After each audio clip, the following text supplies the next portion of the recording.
नमस्कार, स्वागत है आपका। बिहार चुनाव में गिनती इस वक्त पे लगातार चल रही है, लेकिन सवाल सबसे बड़ा यही, क्या नीतीश कुमार वापस आएंगे या फिर एक दिन पहले ही 31 साल के पूरे हुए तेजस्वी यादव बिहार के मुख्यमंत्री बन जाएंगे। इन सवालों के बीच 4-5 अलग अलग सीटों से जो मुख्य तस्वीर इस वक्त पे सामने निकल कर आ रही है वो आप लोगों के सामने रखने जा रहा हूं, जिसमें दोनों भाई यानी तेजस्वी और तेज प्रताप आगे चल रहे हैं। और आगे चलने का मतलब ये है कि फिलहाल कमांडिंग पोजीशन में कम से कम ये दोनों तो हैं। आरजेडी की बाकी स्थिति भी कोई ऐसी नहीं है जिसको लचर कहा जा सके या जिसको खराब कहा जा सके। बीते चुनावों के मुकाबले भी आरजेडी ने खासतौर पर यह देखते हुए कि लालू प्रसाद यादव जेल में थे और इसके साथ दो अन्य अहम पार्टियां यानी जेडीयू और बीजेपी से किसी तरह का विलय नहीं था और घटक दल वो नहीं थे, और इसके अलावा कांग्रेस और वाम दलों के साथ जो है इस बार आरजेडी आगे बढ़ी थी। इसके बावजूद भी उनका प्रदर्शन बहुत शानदार रहा है। ऐसे में ये आंकड़े अपने आप में ये बताते हैं कि तेजस्वी यादव जो है वो निश्चित तौर पर अब बिहार के बड़े नेताओं में उनका नाम शुमार निश्चित तौर पर किया जाएगा। खास तौर पर इस चुनाव का परिणाम अब चाहे जो भी हो, अंक गणित फिलहाल यही बता रहा है कि वो एक बड़े नेता के तौर पर उभर कर सामने निकल कर आ चुके हैं। लेकिन तेजस्वी जो कि राघोपुर सीट से थे वो आगे चल रहे हैं रुझानों में।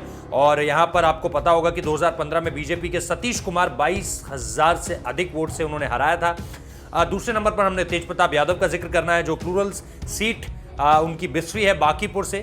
रुझान में वो पीछे चल रहे थे शुरुआती दौर पे जो हमें खबर मिली थी। अब ये जानकारी निकल कर आ रही है कि वो बहुत ही महीन अंतर से आगे बढ़ गए हैं।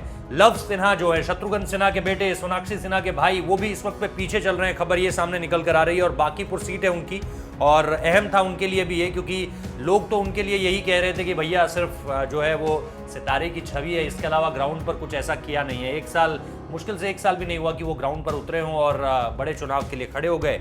और ये हम वैसे अक्सर देखते रहते हैं कि एक लेगेसी के तौर पर उसका फायदा उठाते हुए वो आगे बढ़ जाते हैं। तो पटना जिले की बांकीपुर सीट से चुनावी मैदान में, लेकिन फिलहाल पीछे चल रहे हैं। तो जीतन राम मांझी को लेकर के जो खबर निकल कर आ रही है, थोड़ी देर पहले पीछे थे, लेकिन अब ये जो खबर निकल कर आ रही है वो ये कि वो आगे निकल चुके हैं। ये दिलचस्प खबर है, पूर्व मुख्यमंत्री रह चुके हैं। और इसके साथ साथ 2015 में मांझी ने उदय नारायण चौधरी को, आपको पता है, 408 वोट से तकरीबन हराया था।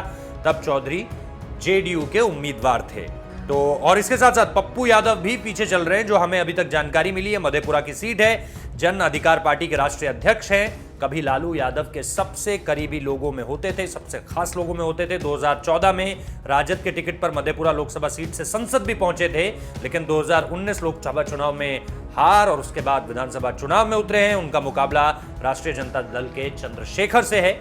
और 2015 में चंद्रशेखर बीजेपी के विजय कुमार को 37,642 वोटों से उन्होंने हराया था। चंद्रिका राय जदयू से यानी जनता दल यूनाइटेड से, परसा से, वो भी पीछे चल रही है।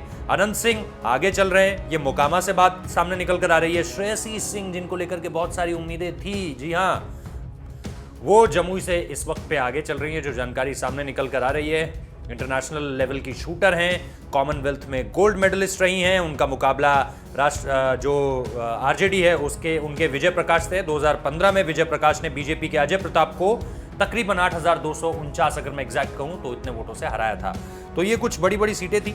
इसके अलावा मुकेश सैनी, जिन्हें अगर आप देखें तो एनडीए के सहयोगी वीआईपी के प्रमुख हैं, लेकिन इस वक्त पे वो भी आगे चल रहे हैं। तो एनडीए से जुड़ा जो भी है वो फिलहाल आगे ही चल रहा है। और इस वक्त पे अहम जगहों पर जो हमें सामने निकलकर बातें समझ में आ रही हैं, नीरज कुमार सिंह बीजेपी के आगे हैं, ये छातापुर से हैं। इसके अलावा जी हाँ, ये दो है, ये एक पूरी तरह से कुछ अहम सीटों का जिक्र था। इसके अलावा भी कई नाम हैं, जैसे सिमरी बख्तियारपुर सीट है, वहाँ पर फिलहाल रुझान आगे हैं। नीरज कुमार सिंह, जो मैंने जिनका आखिर में नाम लिया छातापुर से, वो भी आगे चल रहे हैं। तो ये कुल मिला के कुछ बड़ी बड़ी सीट्स थी, जिनमें सबसे अहम बात यह है कि तेजस्वी और तेज प्रताप आगे चल रहे हैं। और ये फिलहाल आरजेडी के लिए अच्छी खबर है। बहुत बहुत शुक्रिया इस वीडियो को देखने के लिए।